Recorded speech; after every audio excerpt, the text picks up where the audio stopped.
Alright, magandang umaga sa ating lahat. So, welcome back, and we are continuing our discussions on understanding gender equality. So, nasa lecture 4 tayo ngayon, gender division of labor. Pag-uusapan natin ngayon yung usapin ng trabaho sa loob ng tahanan involving or engaging yung konsepto pa rin ng gender tsaka ng sex. Okay? So, ang discussion na ito ay recorded, so pwede ninyo itong balikan sa mga susunod na araw for further review. Okay? Sige, magpatuloy tayo sa ating discussion.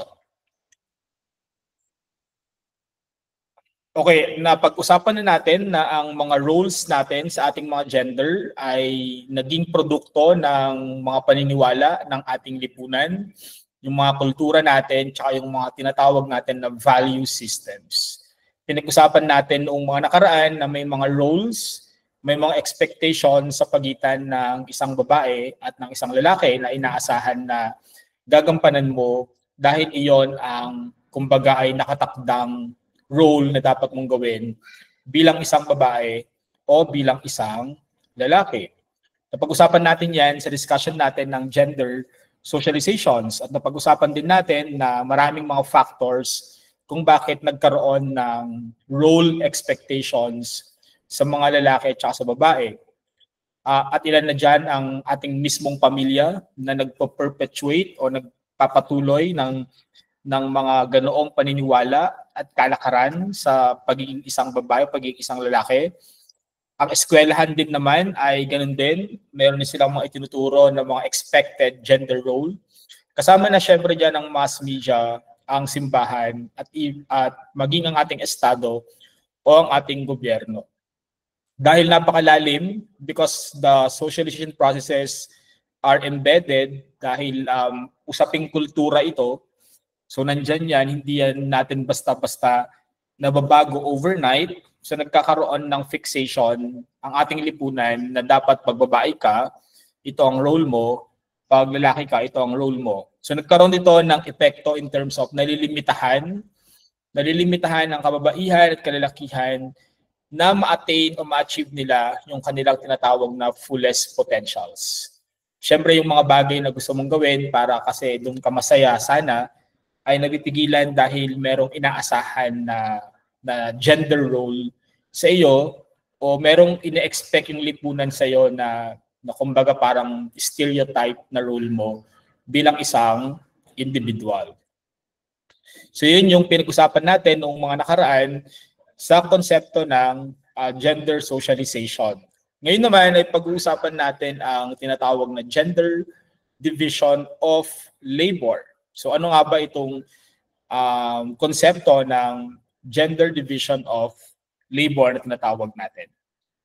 Dahil ang mga kababaihan ay nailagay sa subordinate status, ibig sabihin nun ay nasa mas mababang uri sila, kumbaga yung trato sa kanila bilang mga tao. So alam na natin na tayo ay nasa isang male-dominated society na kung saan ay meron tayong mas mataas na pagtingin, pagkilala sa lipunan, sa mga kalalakihan.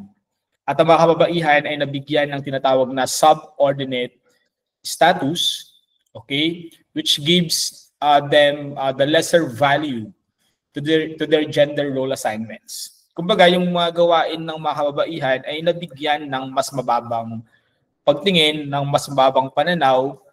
Kasi nga, di ba meron na tayong mga tinatawag na mga gender role expectations. Pag lalaki ka, mas malakas kang kumita. At pag babae ka naman, ay hindi yan posibleng mangyari sa'yo. Pero balanse lang din naman yung konsepto ng subordination dahil yung mga kalalakihan ay kumbaga na-box din sila o nakahon din sila, natali din sila sa ibang aspeto naman ng buhay nila, katulad na lamang ng pag-express ng kanilang emotions, ng kanilang care, at yung kanilang konsepto ng pagiging mapag-alaga.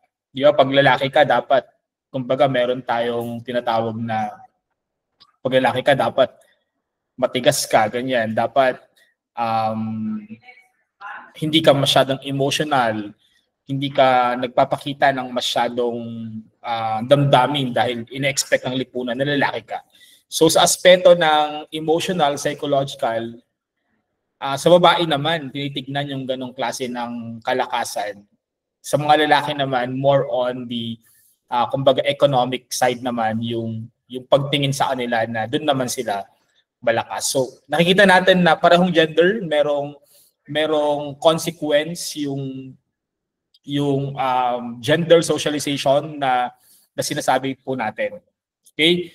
So dahil sa mga gender roles na yan, yung mga role na yan, nagkaroon tuloy ng dichotomy o nahati na lamang sa dalawang category yung mga bagay na dapat gawin ng isang babae at saka ng isang lalaki. So dahil doon, nalilimitahan yung potential mo bilang isang tao at ma-achieve mo yung personal development na gusto mo kasi nga nakahon ka o natali ka doon sa expectations ng lipunan sa'yo dahil babae ka or dahil lalaki ka. Dahil dito, sa dichotomy na ito, nagkaroon ng tinatawag na gender division of labor. Sobrang simple lang naman yan. Lalaki, trabaho sa labas ng bahay. Babae, tagapangalaga ng tahanan. Ilaw ng tahanan, haligi ng tahanan.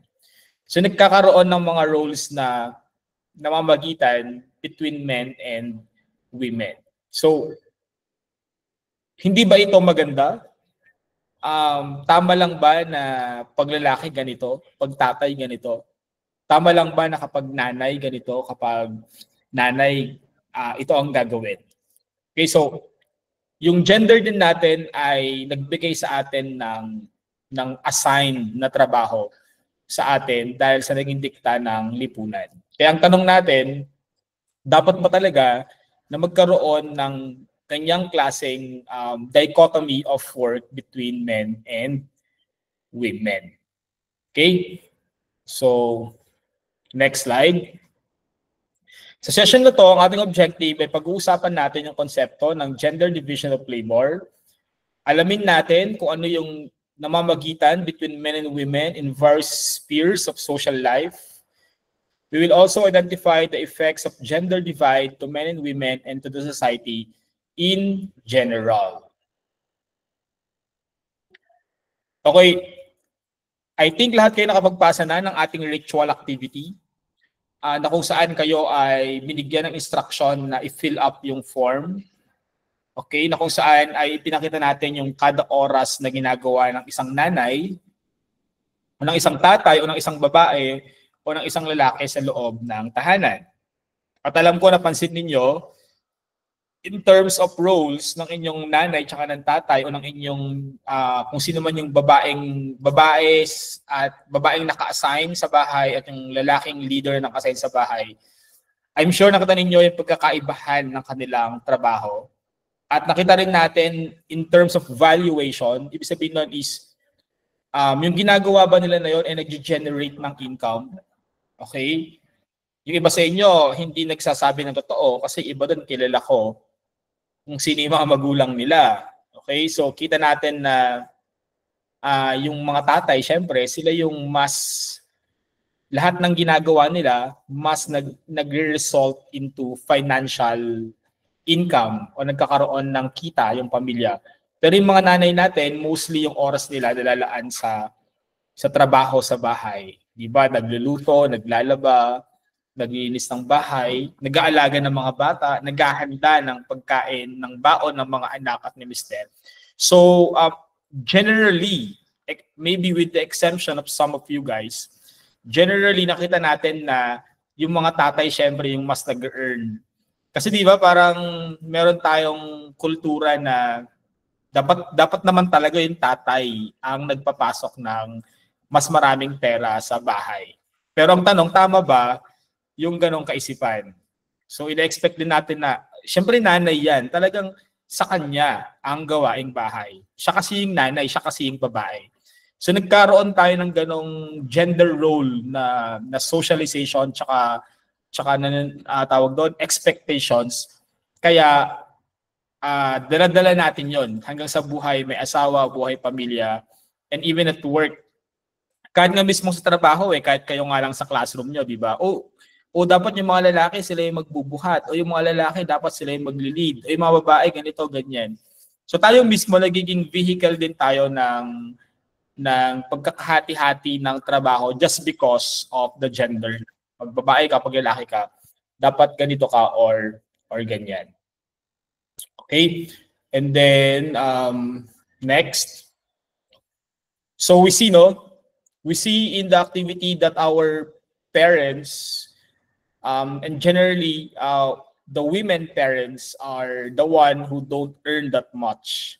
Kasi syempre sino naman guys yung di ba? Parang paano natin babayaran yung pagtatrabaho ng nanay natin sa atin? I mean, pwede ba nating bayaran yung pagluluto nila sa atin, paghahanda ng pagkain, paglalaban ng mga damit natin, for example. May mga nanay kayo, di ba? Kailangan ba silang bayaran? Pero syempre, ang kaisipan natin dyan is, syempre nanay sila, yun talaga yung kailangan nilang gawin. Pero sa totoo lang guys, sa konsepto ng gender development, iba dapat yung pagtingin natin sa bagay na yan. Kailangan natin itama yung kaisipan na pag nanay, expected yun sa kanya. At pag tatay, expected yun sa kanya. Kasi there could be other way to think about this situation na hindi natin kailangan ibigay yung clear-cut na expectations between a father and a mother just because the society expects them to be like this or like that. Okay? So, kailangan magkaroon tayo ng paradigm shifting o ng pagbabago ng isip tungkol sa sitwasyon na ganyan. Kasi kayo, balang araw, iba sa inyo magkakaroon ng pamilya, mag-aasawa, or papasok into a domestic relationship. So, kailangan natin tignan yung dynamics sa loob ng tahanan kung paano in terms of yung pagkakahati-hati ng mga dapat gawin sa bahay o sa loob ng pamilya or even in different context or situations. So pag sinabi natin gender division of labor, okay, gender division of labor came about and was intensified as a result of the socialization processes entrenched in social institutions. Mas okay na yung panahon ngayon kasi mas bukas na ang isip ng lipunan natin in terms of okay lang kung yung babae ang magkatrabaho, okay lang kung yung babae ang magpapasok ng mas maraming kita sa bahay, at okay lang din kapag yung lalaki ay siya naman yung gagawa ng mga trabahong bahay. So nagkakaroon na din ng mga malawak na pagtanggap sa mga gender role reversals. And I think kayo, yung generation nyo in particular, you are now very exposed to LGBT rights, you are now exposed to liberal ideas na hindi na dapat kinukulong sa stereotypes ang mga babae at saka yung mga lalaki na dapat ito yung role lang na dapat nilang gawin. The generation today, they are relatively more open and more liberal when it comes to division of labor in different situations. Kasi we cannot just say ngayon na ang couples ay heterosexual couple, di ba? May mga same-sex couples na ngayon. So yung division of labor is something na pwede nang pag-usapan ngayon na hindi na kailangan sabihin na hindi, role mo yan, hindi, role ko to.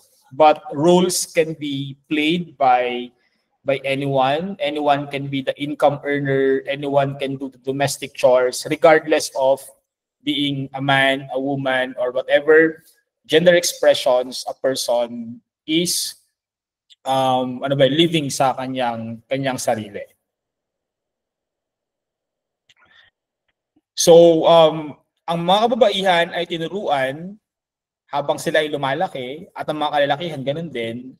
Okay, they were taught or socialized to do reproductive tasks na ang role nila ay sa bahay lang. Okay, yung kanilang sex roles, ang role nila is mag-anak, magpalaki ng anak. Okay, so nagkaroon ng ganong socialization process ng mga sex roles na mga kababaihan. At alam natin na yung reproductive tasks are invisible and undervalued because the economy barely counts nor consider their contribution to the gross domestic and gross national product of a country. Kumbaga, ang hirap-hirap ng gawain na magpatakbo ng isang bahay. Pero yung ating lipunan ay hindi yan binibigyan ng halaga kasi kumbaga iniisip ng lipunan natin na wala naman yan ambag sa ekonomiya ng ating bansa. Pero ayon sa mga pananaliksik na ginagawa ng United Nations ngayon, yung role ng mga babae na mga anak ay napakahalagang parte ng tinatawag nating economic development ng bansa. Kasi ano-ano ba yung mga factors sa isang umuunlad na ekonomiya ng bansa? Kailangan may mga bagong generations, may mga bata, may mga kabataan. Di ba, for example, ang Japan ngayon na may problema sila kasi kokonti na lang yung nagpapamilya at bumabagsak yung population nila. Actually, advantage din naman pag malaki ang population kasi ibig sabihin ng malaki ang iyong labor force. At pag mas malaki ang labor force, guys, syempre, mas makakatulong yon for economic development ng isang bansa. Tingnan nyo ang pinag-uusapan lang natin dito is yung konsepto ng pag-aanak ng isang babae, kung ito ba ay may impact o walang impact sa ekonomiya ng isang bansa o ng mundo. So we can see that the reproductive role of women is important in terms of economic development. Hindi siya walang contribution. Meron siyang contribution. Hindi lang siya nabibigyan ng pagpapahalaga. Okay? Despite invisibility and undervaluation, women's reproductive tasks are never ending. No? Necessary for the maintenance of everyday life and bring about profound benefits for the family and community. Imagine nyo yung mundo na walang mga nanay, guys. Parang ang hirap no nung mundong walang mga nanay. Tapos yung mundo na hindi gumagawa ng mga role ng mga nanay. So parang it's hard to imagine, di ba? Pero syempre we can also imagine na what if hindi lang yung mga nanay yung gumagawa ng mga iniisip natin na gawaing pang nanay o gawaing pang babae. What if ito ay bagay na dapat naman palang ginagawa ng kahit sino regardless of their sex or gender. Okay? Ang mga kababaihan din natin, they're also performing community roles, but these are often the extension of their reproductive roles at home. So yung mga kababaihan natin, they serve as volunteer workers, karamihan, pag volunteer work, community service, mga babae, ang nandyan, ang mga visible, but still their work is undervalued.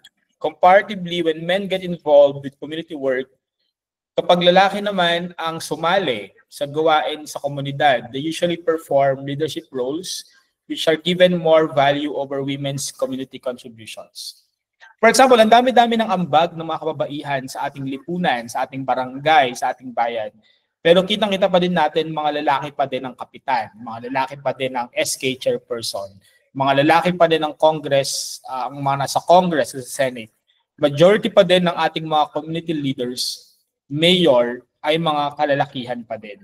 So although nakita na natin how big the participation of women is in community activities, hindi pa rin nabibigyan ng mga kababaihan ng mas malawak na participation sa leadership role, sa pagiging isang leader sa kanilang community.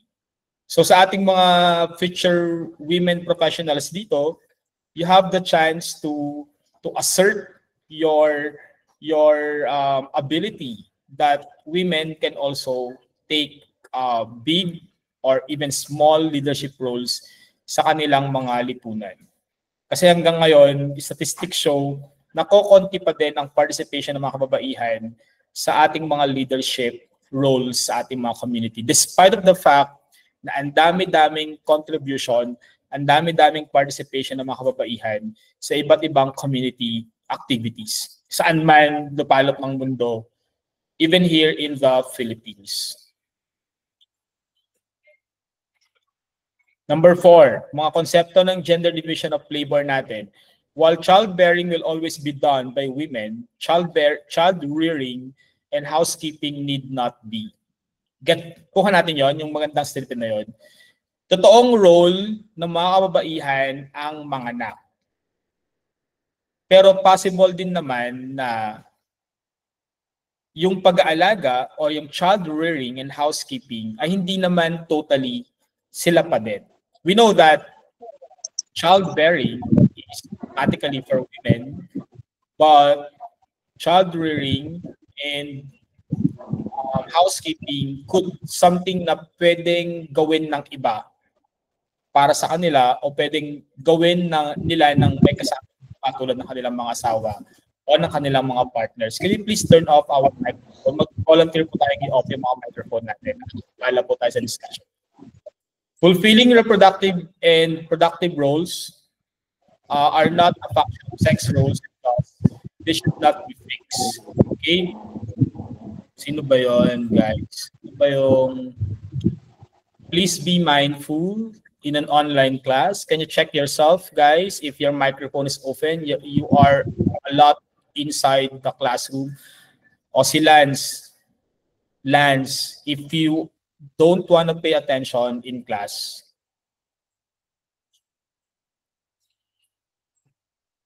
guys, if you don't want to pay attention in class, you can just leave the class. Okay? So again, childbearing and child rearing is something that is not expected dapat sa mga kababaihan natin. Dapat nga, pwedeng mag-participate dyan yung mga asawa o yung ibang mga bahagi ng pamilya. Hindi naman kasi sex role yon. They should not be fixed. They can be performed by both women and men. Okay? So, magkaiba kasi ang sex role tsaka gender role. Okay? So, ano ba yung relationship between sex roles and gender roles and how they affect the overall being of both men and women and which impede them to be who they can be. Okay? The way work is divided between men and women is usually referred to as the gender division of labor, gaya ng pinag-uusapan natin kanina pa. Okay?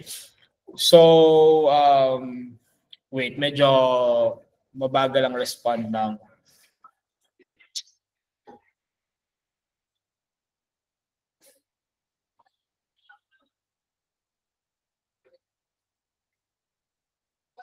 okay, I'll just turn off the microphone function so no one can open their microphone. Because nakakaabala po tayo, not being mindful.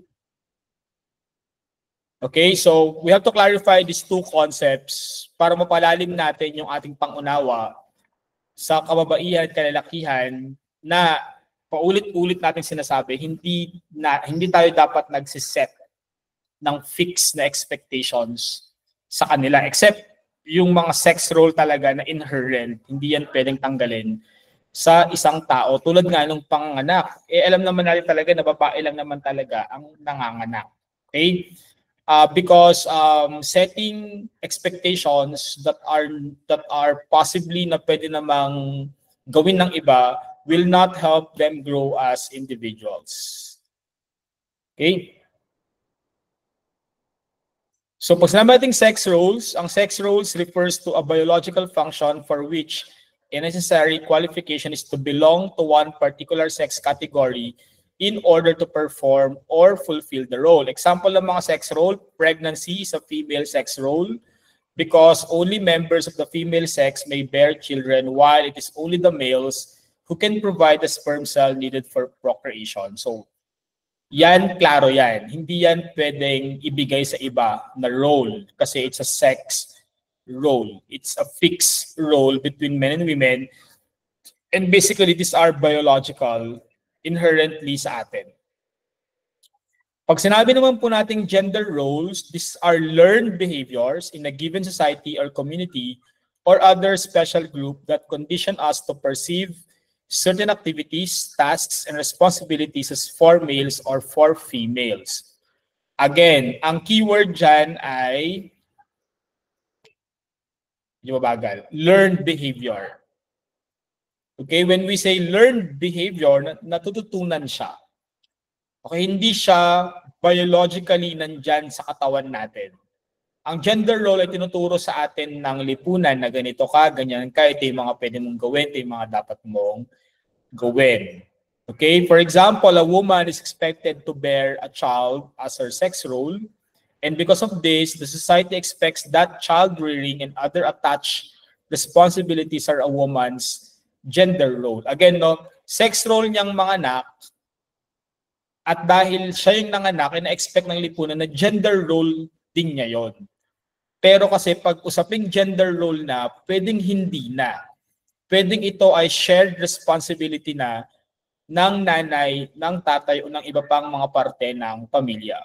Okay? Yung mga kalalakihan naman, yung kanilang gender role, they are expected to provide for the needs of the family. And they are expected to share child-rearing activities with women. Okay, so dapat tanggalin yung konsepto na, ikaw naman yung babae, ikaw mag-aalaga niyan. Di ba, mga ano pa nga, yung mga anak mo, mga ganun, yung mga anak mo, alagaan mo, sabi ng asawang lalaki. It's a shared responsibility. It's a shared role. Okay, next. Gender division of labor refers to the allocation of different jobs or types of works to female and male. This is also one of the byproducts of the institutions that promote gender stereotyping. Ano-ano ulit yung mga institutions na nag-promote ng gender stereotyping? Yung pamilya, yung eskwelahan, yung simbahan, yung mass media, and even the government, they all promote gender stereotyping na kailangan nating burahin at kailangan natin i-rethink. Kasi hindi talaga dapat meron tayong tinatawag na mga gender stereotypes. Kaya kung kayo ay nakaka-detect ng mga gender stereotypes, you should report on it, especially if nakakasagabal yan o hindi yan nakakatulong sa paglago ninyo, pag-unlad ninyo bilang isang tao o bilang isang professional. At kung ganun man yung mangyayari, doon pumapasok yung konsepto ng tinatawag natin na gender discrimination. Okay? Okay, may iba't ibang klase ng gender division of labor. Number one, yung tinatawag natin na productive work. Ito yung klase ng trabaho na kung saan there is a production of goods and services for consumption and trade. Ang productive work, usually paid work yan. Bayad yung trabaho na yan. Usually rendered in public or outside of the home and thereby generates cash income. So ito yung, pag sama natin productive work, ito yung mga trabaho, mga formal na trabaho kung pinapasukan na may mga sweldo, may kinikita tayong pera. Pwede rin yan kung ikaw ay work from home, o ikaw ay businessman, businesswoman, may sarili kang business, may sarili kang pamamaraan para kumita ng pera. Pero historically, productive work is associated with men. Di ba kaya nga sa mga top millionaires, top billionaires sa mundo, karamihan sa kanila, puro lalaki pa din. Okay? Holding a job and earning a salary has been considered to be a husband's traditional family obligation. Ikaw ang lalaki, ikaw ang dapat na nagpo-provide sa family mo. Yon ang naging takbo ng isip natin, hindi lamang sa Pilipinas, kundi sa iba pang mga lugar sa mundo. But again, hindi na dapat natin yon pinaperpetuate yung ganong klase ng kaisipan kasi pwede rin naman na ang babae ang provider, ang lalaki naman ang nasa bahay. So iba na ang panahon ngayon, pwedeng complementary na, pwedeng tulong-tulong na sa loob ng bahay in terms of pagpasok ng kita o pagpasok ng pera sa bahay. Okay, ang pangalawang work naman na tinitingnan natin sa gender division of labor ay tinatawag na reproductive work, yung pinag-uusapan natin kanina. So pag sinabing reproductive work, hindi lang ito puro sex na usapin.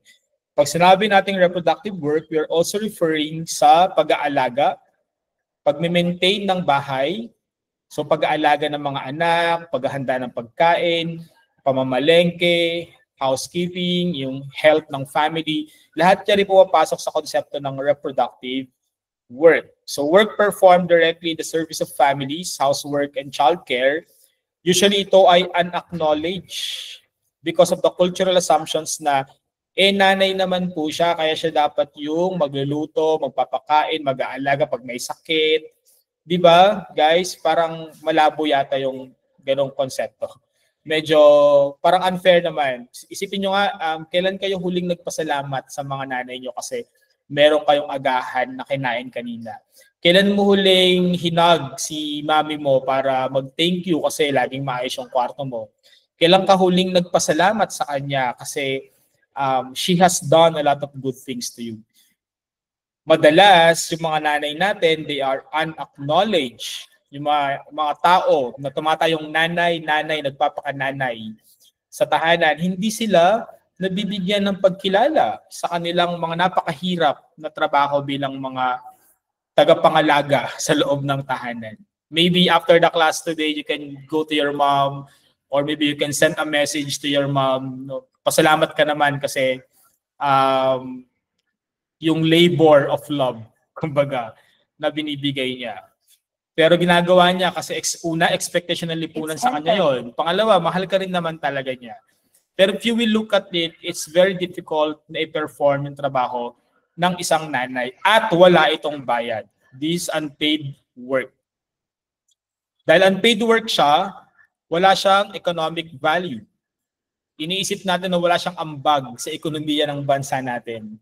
Hindi siya nakarecord walang tax, walang sweldo. Trabaho pero walang sweldo, walang tax. So walang ambag sa ekonomiya ng Pilipinas. But if you will look at it closely, kung wala itong reproductive work na ginagawa ng mga nanay natin, kung wala yan, walang ekonomiyang aandar sa mundo.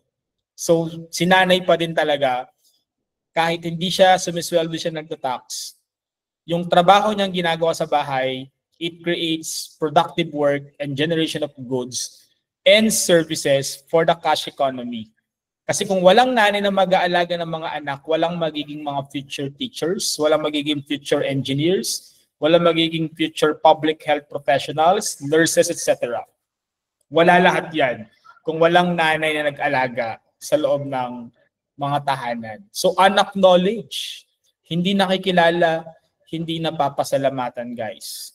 Alright? So we have to acknowledge yung ganyan na klase ng effort ng mga magulang natin, especially ng mga nanay. Okay, next.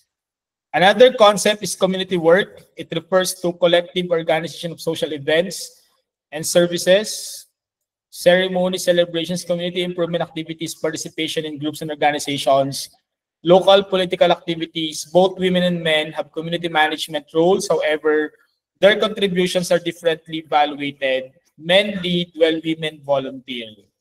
Diba? Yan yung sinasabi ko kanina sa community roles. Ang daming babae na nagpa-participate sa ating lipunan, pero ang leadership role nasa mga kalalakihan pa din. Maybe it's about time that our women can stand up and become leaders for their community.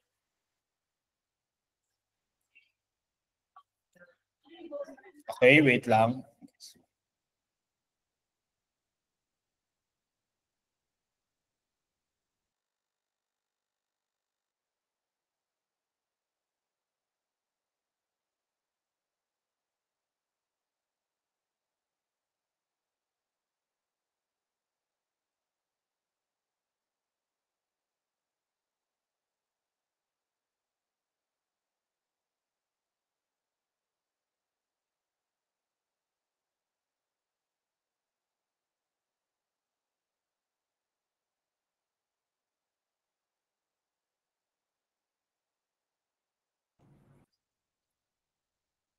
Okay, so we're going back, guys. Alright, so again, no, ito yung ating matrix version ng gender division of labor. So pareho lang na sinasabi ko kanina, pero naka-table lang siya. So reproductive work, again, expectations lang to, guys, ha. Hindi natin sinasabi na ito dapat yung maging role mo bilang isang babae o bilang isang lalaki. Okay? And then we have productive work kanina. Again, syempre meron ding iba-ibang role yung mga babae lalaki kung depende kung saan lugar sila. So sa rural areas, may mga babae na nasa agriculture. Kung alam nyo, guys, mas maraming babae ang nagkatrabaho sa farm kaysa sa mga kalalakihan. Based on data yon, pero hindi sila yung mas nakikinabang sa mga kita sa bukid. And usually in rural areas, women are engaged as laundrywoman, farming, etc. Sa mga urban areas naman, yung mga kababaihan natin sa mga cities, sa mga mas urbanized na area, many are in small-scale enterprises, sari-sari store, direct selling. Kasi nyo, di ba, ang mga nagpapatakbo ng mga sari-sari store, mga babae din, nanay, etc. direct selling, di ba? Ano ba yung mga bentahan ng mga pabango, Avon, ganun dati. Ano ba yung mga uso ngayon? Babae pa din, di ba? May mga productive work yung mga babae pero nalilimit lang sila sa ganyang klase ng mga industriya. Yung mga kalalakihan naman, they are often usually the professionals. At sila yung kumikita ng, kumbaga, mas malalaking mga sweldo. Kasi sila yung mga nagiging boss, nagiging mga manager, supervisor sa iba't ibang industriya sa ating economy. Community work, again, no, yung mga babae natin, they are engaged in community managing. Nasa community politics sila, pero usually mga rank and file lang, mga volunteers. Pansin nyo, yung mga barangay health workers natin, mga babae, mga nanay, daycare worker, babae pa din. Okay? Tapos extension work natin, mostly for women. Yung mga kalalakihan natin, sila naman yung mga mas nasa matataas na level ng political activities natin. Sila yung mga decision makers, sila yung mga mayor, kapitan, at sila ay binabayaran sa kanilang mga trabaho. So we can see that yung role ng mga babae at lalaki sa iba't ibang sphere ng work natin, community, reproductive, social, kita natin na hindi nabibigyan ng monetary value yung effort o yung pagpapagod ng mga kababaihan natin sa role na ginagampanan nila. Again, no, some keywords lang that we have to remember. Number one, production. It refers to the production of goods and services for exchange rather than for personal or immediate consumption. These goods or services usually have a corresponding fee, salary, or economic value, or known as paid work. This is considered a male sphere. Ang production, normally, sa mga kalalakihan yan kasi kailangan pag may production, may pera, may perang na-generate. So most of these activities are attributed to men. Sila yung mas may, kumbaga mas field nila ito dahil sa nangyayari nga sa expectations between men and women. Tulad na lang ng construction work, factory work, office work, etc. Ito ay area ng mga kalalakihan. Kasi ganun natin sinet up yung ating society for the labor between men and women. And then, meron din tayong term na reproduction. Pag reproduction naman, sa mga kababaihan naman yan, ay, pambabae yan. Pag reproduction. Pag production sa lalaki yan, ay pag reproduction sa babae yan. But alam natin ngayon that reproduction could be seen sa dalawang perspektibo na sa reproduction side, biological side niya, yung panganak, pwedeng sa babae, pero yung pag-aalaga, pagpapalaki, should be a shared responsibility between men and women. At alam na rin natin ngayon na hindi naman ito walang kwentang bagay lang, na walang ambag sa ekonomiya ng isang bansa. Although this is usually viewed as the women's world and often known simply as the private sphere, even when women work outside their home, their jobs are frequently a replication of the tasks in the private sphere. Ibig sabihin nun, normally, pag yung isang babae, nagtrabaho siya sa labas ng kanyang tahanan, yung trabahong ginagawa niya sa labas ay extension lang din ng mga trabahong ginagawa na niya sa bahay niya, tulad na lamang ng domestic work and caregiving. However, the identical work in the private sphere is not given any economic value. Again, no, yung mga gawaing bahay ni nanay, wala siyang monetary value. Pwede natin sabihin na talaga namang walang halaga yung pagmamahal, di ba? Pero kasi kung ililimit natin yung mga babae na gawin yung ina-expect lang ng lipunan sa kanila, hindi sila magkakaroon ng chance na ma-fulfill nila yung iba pang mga bagay na gusto din naman nilang gawin. Okay? So we should give them the opportunity to do other work na gusto nilang gawin sa buhay nila. Kasi nga syempre, hindi naman din okay na matali sila forever sa loob ng bahay o sa gawaing bahay lamang. Yung ating mga kalalakihan, they are engaged in the public world of work and politics. Women are confined to the private concerns of the home and family.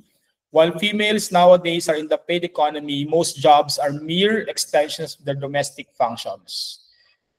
A female's primary role of being a mother is a 24-hour, 7 days a week role. Females typically perform multiple roles.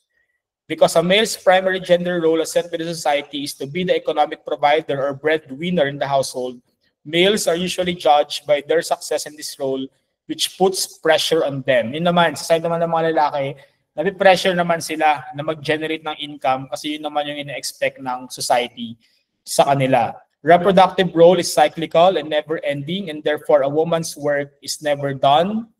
Hindi na natatapos ang trabaho ng isang nanay, ng isang babae, which a multiple burden issue could emanate, along with other responsibilities and role expectations. So ang dami talagang trabaho ng isang babae.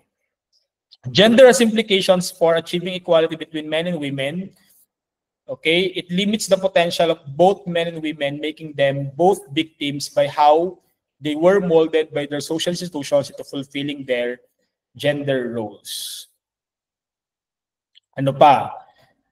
Nakakahon ang mga babae at lalaki sa isang limitation na hindi naman karapat-dapat, na mali naman at hindi naman sana dapat ipinagpapatuloy pa. Okay?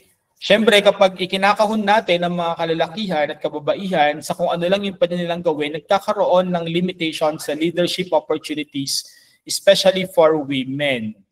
Okay? So, katatapos lamang ng US presidential elections, it's a very tight fight between a woman candidate, Kamala Harris, and of course, Donald Trump. We know the story na si Donald Trump ang nanalo ngayon bilang presidente ng Amerika. Even sa Pilipinas, the Leni Robredo and the Bongbong Marcos presidential race, still hindi pa rin masyadong nabibigyan ng chance sa mga kababaihan to take on a lot of big leadership roles sa ating lipunan because aminin natin, we are still in a very patriarchal system sa ating lipunan na kung saan yung mga lalaki pa din talaga ang mas nabibigyan ng importansya at ng pagkilala sa maraming aspeto ng buhay lipunan natin sa ating bansa. Siyempre, yung career at work opportunity na nilimitahan din yung mga kababaihan kasi may mga company na ayaw tumanggap ng babae o nililimit lang yung mga babaeng makakapasok kasi magkakaproblema, di ba? Pag nabuntis, magli-leave, so magbabayad yung company for pregnancy leave, maternity leave, tapos mag-hire ng bago, so mas magastos daw kung mag-hire pa ng isang babae. Pero kung ganun yung kalakaran ng mundo natin, medyo magkakaroon talaga ng discrimination against women. Okay? So, mayroon namang mga mabubuting company sa Pilipinas ngayon na talagang very open sila sa pag-hire ng mga women sa kanilang mga companies. Pero challenge nga yun, di ba? Meron pa rin mga companies ngayon na hindi nila prefer na mag-hire ng mga babae kasi nga manganganak. Okay? Particularly those in their fertility age because they will have to take maternity leave. Ang tagal ng maternity leave, parang 90 days yata. So 3 buwan or even more bago siya makabalik. Tapos kailangan nilang mag-hire ng kapalit habang sumisweldo din si nag-maternity leave. So magastos nga naman. Pero hindi naman dapat ganun yung pagtingin natin sa mga kababaihan kasi marami rin naman silang talagang mas maraming roles na ginagampanan. Okay? At alam natin ngayon na meron pa rin inequality sa swelduhan between men and women. Some women are given lower salary even if they do the same job with men.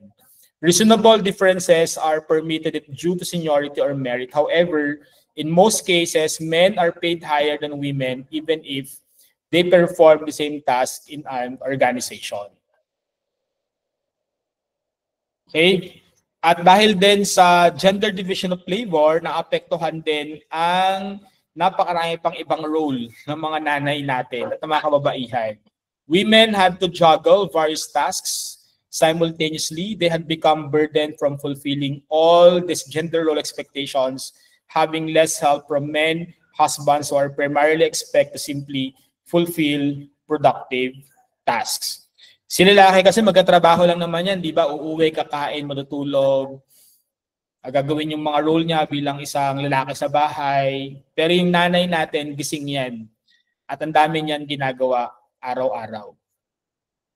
Multiple roles, multiple burden, kumbaga.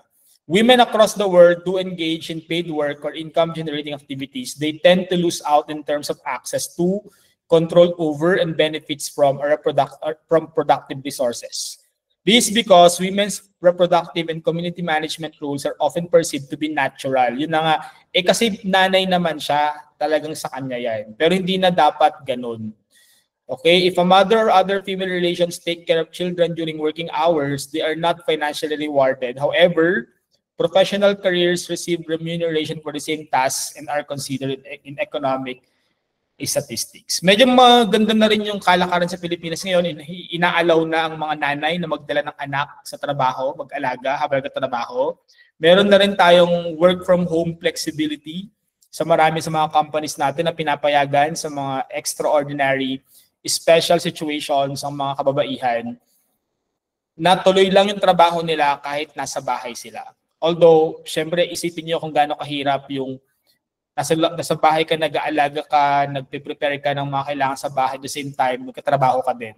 So, grabe yun, di ba? Parang mga bayani lang, heroes lang yung kayang gumawa ng ganong klase ng mga activities na ang dami-dami or multiple burden na tinatawag natin. Okay? So, nagkaroon na rin ng professionalization of domestic tasks. It consequently brought women's labor force concentration in certain work. Nagkaroon ng chance yung mga kababaihan na mag-practice ng profession outside domestic work, pero nalilimit pa din sa mga tinatawag natin na ay pambabae na trabaho tulad na lamang ng pagiging nurse, domestic help, teaching. Pero we know now already na hindi na natin titignan ngayon yung trabaho kasi pang lalaki, pang babae yan. Engineer, lalaki yan. Nurse, babae yan. Malawak na yung pang-unawa nating lahat ngayon na we can take on any jobs na interesado tayo. So, unti-unti na nating nagbubura, or kung hindi pa naman, dapat ay i-push natin ng i-push na any job or any profession ay pwedeng pasukin ng kahit sino, babae man yan o lalaki. Okay lang magkaroon ng lalaking nurse, okay lang magkaroon ng babaeng chef, okay lang magkaroon ng babaeng pulis, babaeng sundalo, because we don't look at gender anymore bilang sagabal sa pag-achieve ng full potential ng isang tao. Okay? Pero yung mga kalalakihan, to be fair sila din nahihirapan sa expectation ng lipunan sa kanila. Kasi di ba mahirap din pag lalaki ka, kailangan breadwinner ka. Ikaw yung nagpo-provide dapat. Kung meron mang tao na mangunguna para makapag-provide sa bahay, na-expect palagi yung mga lalaki yan. Okay? Sino rito yung mga breadwinner? Estudyante pa lang pero napo-force ng tumulong mag-provide sa family nila. At ang expectation ng lipunan sa ating mga kalalakihan, kailangan strong kayo palagi tsaka tough. Bawal ang lalampot-lampot. Sabi, lalaki ka, hindi ka pwedeng lalampot-lampot, dapat matigas ka, firm ka. But we now recognize the fact that men should be allowed to be emotional.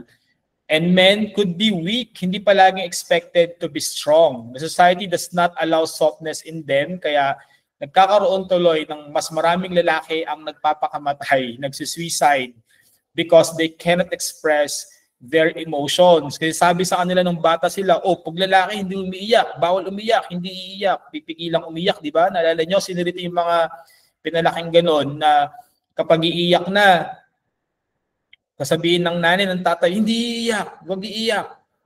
Okay, boys don't cry. O yan tuloy, yung mga lalaki, hindi na masyadong nakakapag-express ng kanilang emotions. And we know na psychologically, hindi yun maganda, di ba? Mahirap yun. Na hindi mo na-express yung emotions mo. Okay? Patuloy natin, as we keep on discussing about yung role ng mga nanay tsaka ng mga tatay, alam natin yung hirap nila, di ba? So let's try to appreciate yung efforts ng nanay ng tatay natin na nagiging mga, kung ano man yung role nila na na ginagampanan. Kasi may mga tatay na nagpapakananay, may mga nanay na nagpapakatatay, but we all recognize the fact kung gaano yan kahirap, guys. Okay? Sige, meron akong ipapanood ng video sa inyo bago itong Impossible Dream. Meron ako isa pang video muna na ipapanood sa inyo, and I would like you to really take on this very seriously. Okay? Sige, maganda itong video na to, guys. Let's watch this one.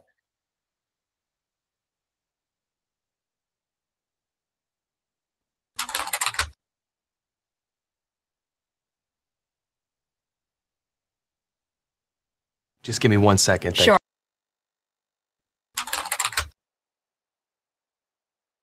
Just give me 1 second. Thank Sure. you. Sorry. Uh-huh.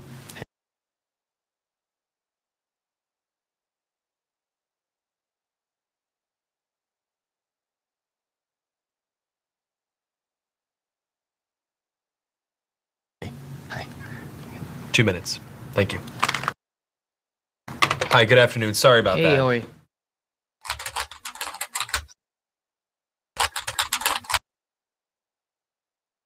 Hi, nice Hi. to meet you. Nice to meet you as well. Have you ever done one of these interviews over the camera before? No. Well, let me tell you a little bit about the job to get started with.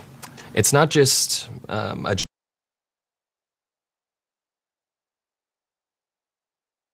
job, it's sort of probably the most important job.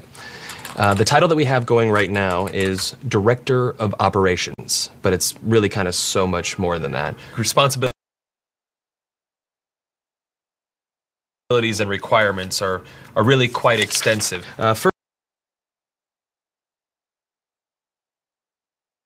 First category for the requirements would be mobility. This job requires that you must be able to work standing up most or really all of the time, constantly on your feet, constantly bending over, constantly exerting yourself, a high level of stamina.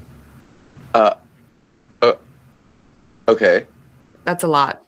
For how many, for how many hours? 135 hours to unlimited hours a week. It's basically 24 hours a day, 7 days a week. I'm sure you'll have a chance from time to time to maybe just sit down here and there, yeah? You mean like a break? Yeah. No, there are no breaks available. Is that even legal? Oh, yeah, of course, yeah. Okay. Yeah. So like no lunch. You can have or- lunch, but only when the associate is done eating their lunch. I think that's a little intense. No, No, not possible. that's crazy. Now, this position requires excellent negotiation and interpersonal skill. We're really looking for someone that might have a degree in medicine, in finance, and the culinary arts. You must be able to wear several hats. Associate needs constant attention. Sometimes they have to stay up with an associate throughout the night. Being able to work in a chaotic environment, if you had a life, we'd ask you to sort of give that life up. No vacations. In fact, Thanksgiving, Christmas, New Year's, and holidays, the workload is going to go up, and we demand that with a happy disposition. That's almost cruel. That's almost a very, very sick, twisted joke. But when there's time to sleep or... Oh, no time to sleep. Yeah, all-encompassing almost. That's exactly right. 365 days a year? Yes. No, that's inhumane. That's very insane. The meaningful connections that you make and the feeling that you get from really helping your associate are immeasurable. Also, let's cover the salary. The position is going to pay absolutely nothing. Excuse me? No. Nobody's doing that for free. Yeah, pro bono, completely for free. No. What if I told you there's someone that actually currently holds this position right now? Billions of people, actually. Who? Moms. Yeah. Yeah. Moms. That's awesome. Oh. And they meet every requirement, don't wow. Oh my God. Moms are the best. Yeah, there's no pay. They're 24 hours. They're always there. Now I'm thinking about my mom. they? Yeah, and what are you thinking about her? I'm thinking about all those nights and everything. Thank you so much for everything you do. I know it doesn't seem like I appreciate all of it, but I definitely do. So, Mom, I want to say thank you for everything that you've done. I love you very much. You've been there through thick and thin. My mom is just awesome. She's awesome.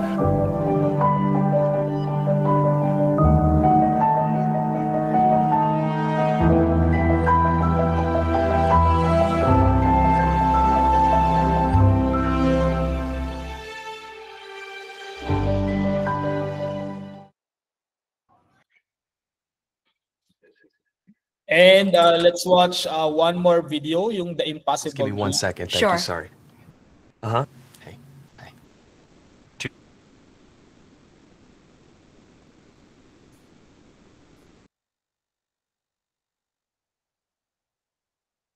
Actually, guys, this is the shorter version. This is the shorter version na meron.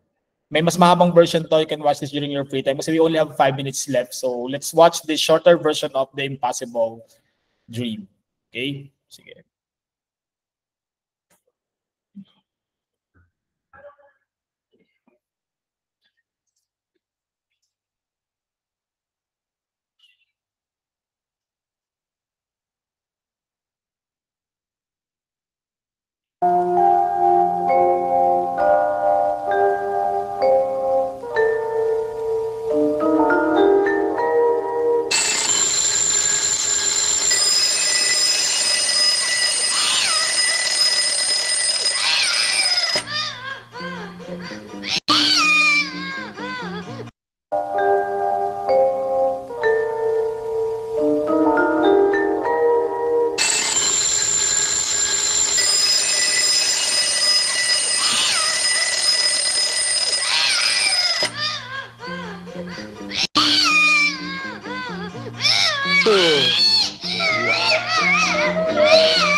Actually, guys, there is a longer version of that. You can see that in your slides lecture there. And as you can see, imposible ba talaga na mag-share ng trabaho yung men and women?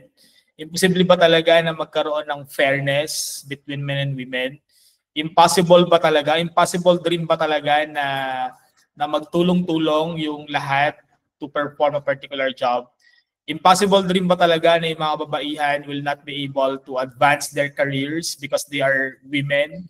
Impossible dream ba talaga that women will eventually be taking on other bigger roles other than domestic roles? So we can see in the video na yung ganong mga klase ng mga panaginip ay maaaring magkaroon ng katuparan by educating the generations today that men and women are equal and there should be no discrimination in any aspect of our life on the basis of sex and gender. Kasama na rin dyan ang gender division of labor. So again, always remember na pantay-pantay ang lahat. Lahat ay may karapatan na umunlad sa buhay at lahat ay may karapatan na ma-achieve ang kanilang full potential. Alright, so we will continue our lecture number 5 with a recording. You can watch the next recording for this lecture. Don't forget to sign for the attendance. It's still open. Extended time until 11:05 a.m. It will automatically close, and please read the announcements in regards to your attendance. Thank you guys and have a great day, everyone.